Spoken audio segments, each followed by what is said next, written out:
Grabe siya. Okay na. Lagyan mo dito ng ano para hindi ka mga layan. Yan. Ang pa ako ang matrabaho. Ilang yan. Trabaho ko rin yan. Bait-bait naman yan. Kaya mukha naman maawa. Ba parang hindi na siya nakakakita? Hindi pa nakukita niya niya. Haro, Mahal kasi pagutin sa labas. sinyal na nagugupit sa kanila. Bumili ako ng razor. Ang kaso yung maganda pag ano siya. Hindi kahit sa mata lang mabawasan. Eh, wala pa nga. Sinyal mo.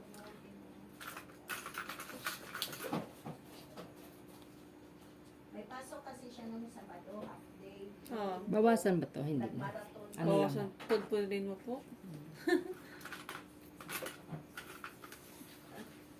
Wala akong maglinis minsan. Hindi nakakapaglinis.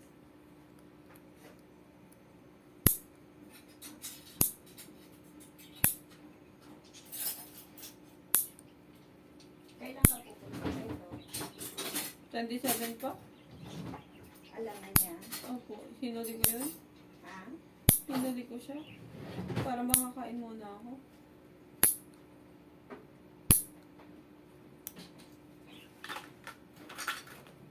Alam ko 27 sinabi ko eh.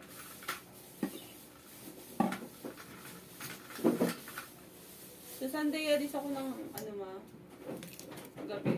Itong Sunday na ka. Opo. Sino? Kitain ko lang si May. Yung kaibigan ko sa Singapore, uuwi din. Hindi na kami nagkikita, so kaya dito kami magkikita. Taga Muntinlupa lang siya eh.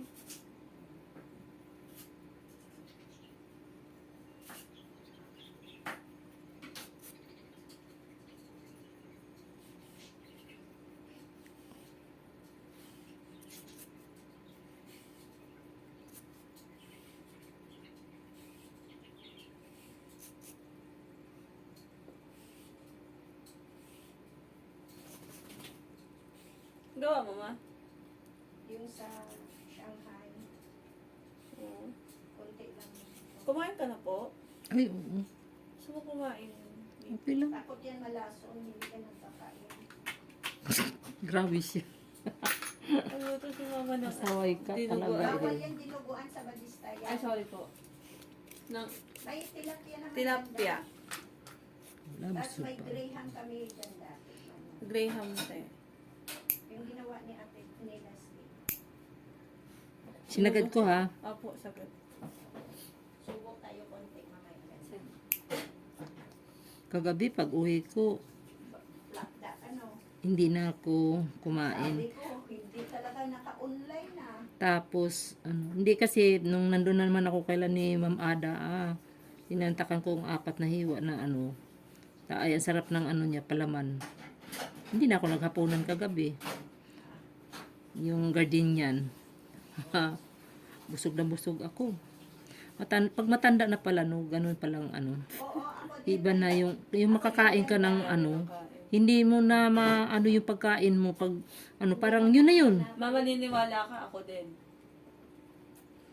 Yan yun sa'yo sa pagod yan. Hindi po Kami talagang sa amin matanda na kami. Yung Hindi mga na kasama ko dati, pag sinabing buffet ang kakainan, si Isabel yung naiiwan. Ako yung naiiwan sa lamesa.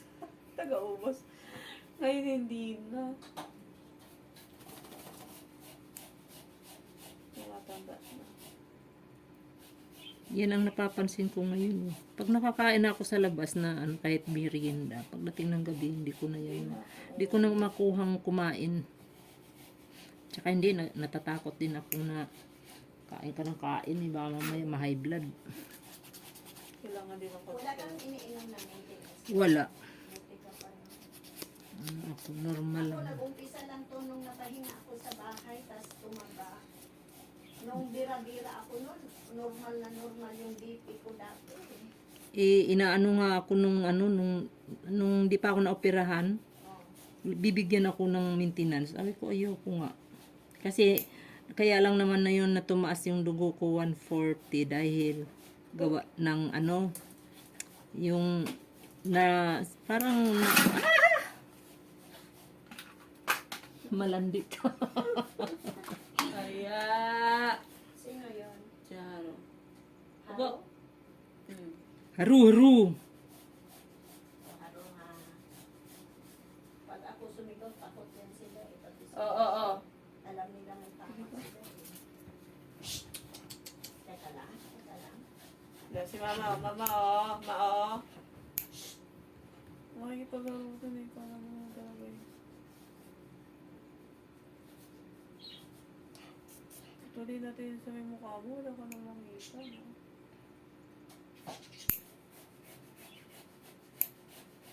Wala kang gaming chair, ano?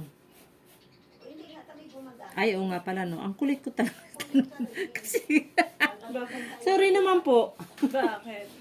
Ay, naku, gusto ko i-dispose yung na, ano ko, nadali ako ng timo. Ang timo na to ay Alam mo yung Timo, Sai? Yung parang Hindi. Shopee. Parang apps. Shein. Parang, ano, parang Oo. TikTok. Nadali siya sa promo. Ano nangyari? Kala ko free talaga yung ano, yung upuan na ano. Yung pala ang binigay sa akin yung cover set. Visit. Aanin ko yun. Baka siguro ano, bibili na lang ako ng ano, upuan.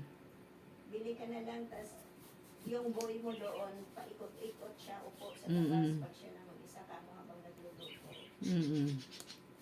Sabi mo, dyan ka umupo.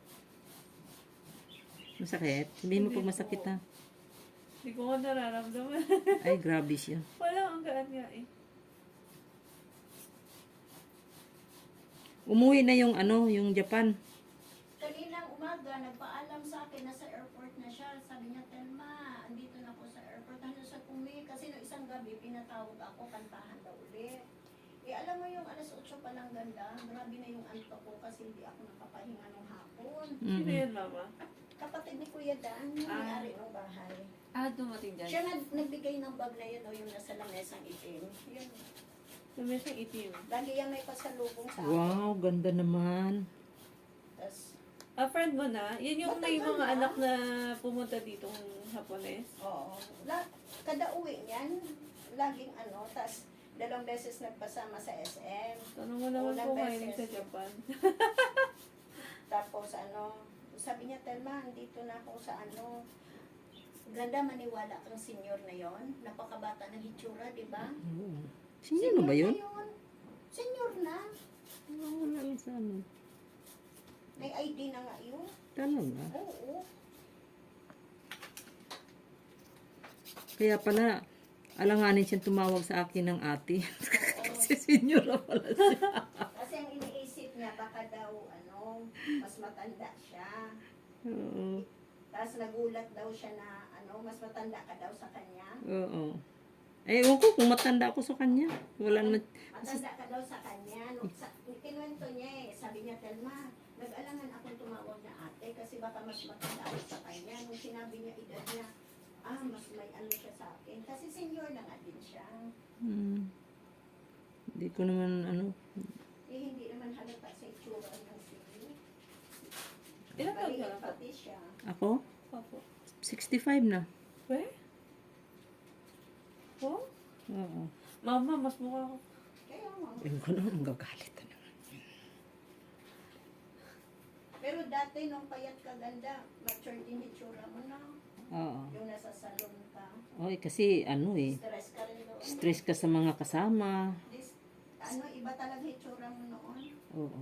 Bakit? Maganda ba ako ngayon? Oo. Oh, talaga. Di, dati talaga. Sige, lilibre kita mamaya.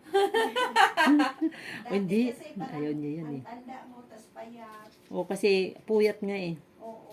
Biruin mo, anong oras na kami umuwi. Minsan, Pero hindi, iba talaga yung work na may amo ka. oo. Totoo yun. Hindi yan. Pag gusto ka, kung ayaw mo lumabas sa oras na yun, di ba? Oo. Kailangan hinayang ka rin. Sayang eh. Kaya nga. Mahirap pag wala kang ano araw-araw yung dumadating. Kasi pag naubos na yung ano, Naitabi mo. ay tabi mo, anong sasunod? Lalo Wala. na pag tag-ulan, di ba? Oo. May season na gano'n na tatama rin yung mga tao. Oo. Ano, Totoo yun.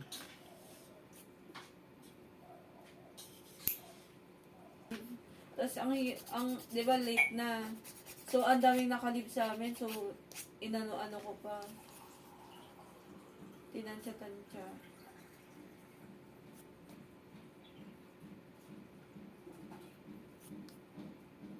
pag natapos yung paa niya, ganda, kain mo na tayo.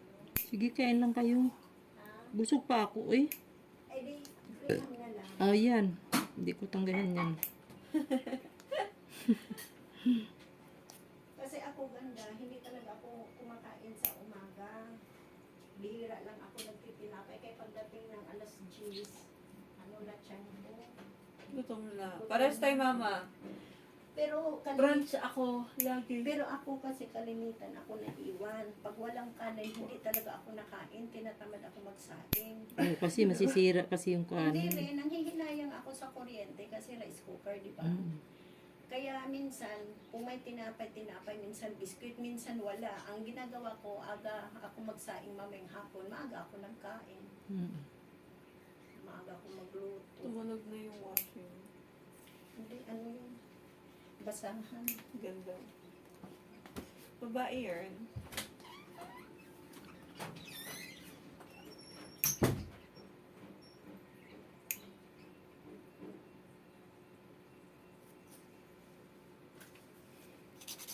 Pero kasi pagbalik ko, aalis pa din ako eh. 3 araw pa ako babalik sa trabaho. Ako na lang magtanggal. Dali lang naman yan. Opo, ako na lang magtanggal sa amin. Kung hindi ko matanggal, hayaan mo na sila. Minsan lang nila ako pagalitan. Maaano lang naman yan, lalo na pag nagbasa ka ng tubig lagi na ano. Sabagay, di ka naman nagbabasa ng tubig. Ako nga eh, matagal din ng ano. Pero wag lang pilitin na ano. Yung tuklapin kasi nasisira yung kuko. Opo. Pero ano po yung ginagamit? Pero yung acetone to? Na-acetone ba to? Pwede rin. Ay, kaso matagal. Makapal kasi po. No? Mayroon akong pantanggal na. Yung parang kinyak kaskas. Yun yung nakikita ko sa kanila eh. Ano lang yun? Tawag nun. Mainit yun eh. Medyo mainit ang ano niya. Parang ano rin, nag-cutics ka. Ipapahid mo lang siya. Tapos mamaya magbubukahan na yun. Oh. Ano yun? Kaya mo pag ano, bigay ko na lang yung isang ano Sige dyan. lang po. Para madali mong tanggalin. Hindi, paubos na rin yun eh. Yung may mas matitira. Tanggapin mo, huwag kang gumaya sa mama mo na. Mama mo, puro lang na, wag, hindi. Oh, di ba? Diba? Kasi ayaw bawian. Ayaw bawian daw, mama. Hindi, kasi dati nung wala kami. Sige, nanhihingi mag-explain talaga ka. ako. Ha? Ngayon, yan o na. Eh, huwag mo nang alalahanin yun. May sinasabi siya, mama. Sabi Sabi niya. niya. Bawian, hindi ka nga nang hihingi sa akin. Ayaw mo daw. Lagi yan may pasalubong sa akin. Kasi ganyan kita kalag kasi ikaw yung ano, shining armor ko. Pag may lakad yan, may tinapay ako. May ano. Patingin yun. Ah, malayo. Ito na lang, no? Alin ba dyan? Gusto mo. Kahit ano po. Meron kasi akong mas matingkad doon. Ay, ito. Ay, hindi. Dark na ito. Yung bagay. Hindi, ganito na lang gawin natin.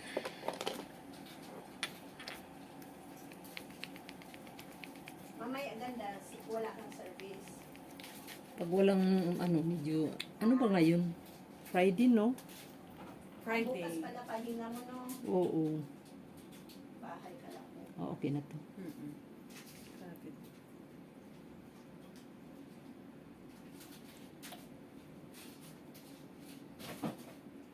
Eh, minsan din, Hindi tuloy makatikim si Gandang chocolate. Walang dala si Istay ngayon. hayaan mo na. Wala kasi siyang bagahe. Grabe ka.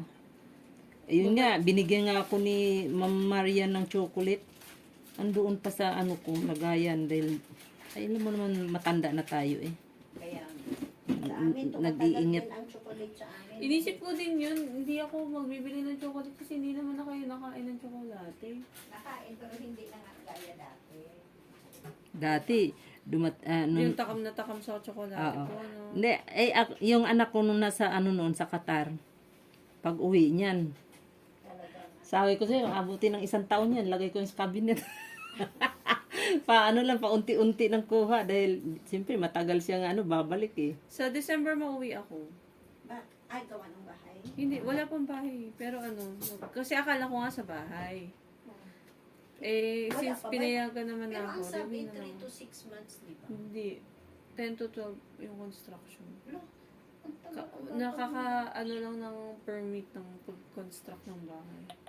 tagal, no? Matagal. Kaya baka abutin ng birthday ko o birthday mo. Wala. yung bahay. Kung 10, Okay kung lang. 10 birthday ni Erica. Kung 12 birthday mo. Okay lang din. Oo, kaya may celebration pa rin. Hindi, okay lang din kasi hindi naman tayo lilipat din doon. Iniisip ko nga sinong titira doon. Silip-silipin lang. Sayang naman yung bahay. Silip-silipin lang, napagawa ko So, tapos hindi silip-silipin lang. bibili ng gamit. Ano, yung pinaka-importante lang, Hindi nalalagyan ng aircon. huwag muna. Ano muna, higaan kasi in case na magpunta tayo doon. Kailangan tirhan ng 1 buwan yun eh. Terhan nga. Kailang ibig kong sabihin after nun, kasi di ba sila kuya may balak din mag-abroad. Hmm. Tapos si Erica, hindi rin natin alam kung Anong plano sa buhay. Kasi ganito, mukhang experience lang din kukunin dito. Parang gusto magbarko ni Iwan. Gusto din niya magbarko. Okay. Kabila. Ay, sorry. Baka sumabit siya. Bigat ko na eh. Huwag mo pabigatan, makakaawa. Hindi, ako mismo. Hindi naman natin. Hindi naman. Hindi ko naman ina-up. Grabe ka naman. Naku. Paakadumi eh.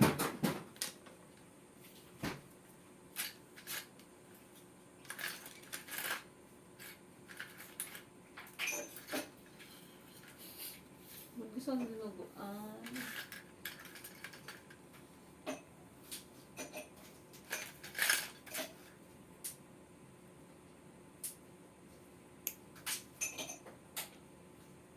Saan ka po nauwi?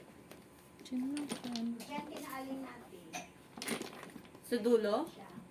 At yung katabi nila nanay, oh, Dami ng bagong tao doon sa dulo na may mga apartment na kasi. mga di ko na. Halos, sabi nga ni Kuya Francis mo, nung lumipat sila Ate Ellen, nakita kami dyan sa Pasada. So, parang Franz, malungkot wala na tayong kachismisan. Sabi niya, oo, puro mga bago na kasi yung mga tao maritel, hindi naman natin kilala, hindi gaya noon. Tayo lang halos. Buti sila Ate Donna, hindi na ano. Hindi, kasi yung isa kasi, ang tumira yung mismo ng may-ari. Yung anak ata na puso. Kinuha na yung bahay nila Ate Ellen. O, pero pinapagawa pa kasi bulok na. Eh, di ba yung bahay nila Ate Donna, luma na rin. Oo, bulok na rin yun. Pwede na nga nilang paayos yung parehasaan. Eh, sila Ate Donna mo, sabi niya sa akin, hindi sila makadecide na kukuha si Shan kasi may balak daw yung magkapatid abroad. Mag-UUS yata sila. Yun nga, ang iniisip nila pag abroad, paano yung bahay na maiwan kasi may chance na makuha din sila, di ba? Oo. Kaya, Malamang. sabi daw ni Shano, wala daw talaga sa plan niya na mag-ano ng Wala. bahay. Yun nga rin yung kwento. Wala siya parang Kaya lalagyan. paghanap pag hindi akin, Yan.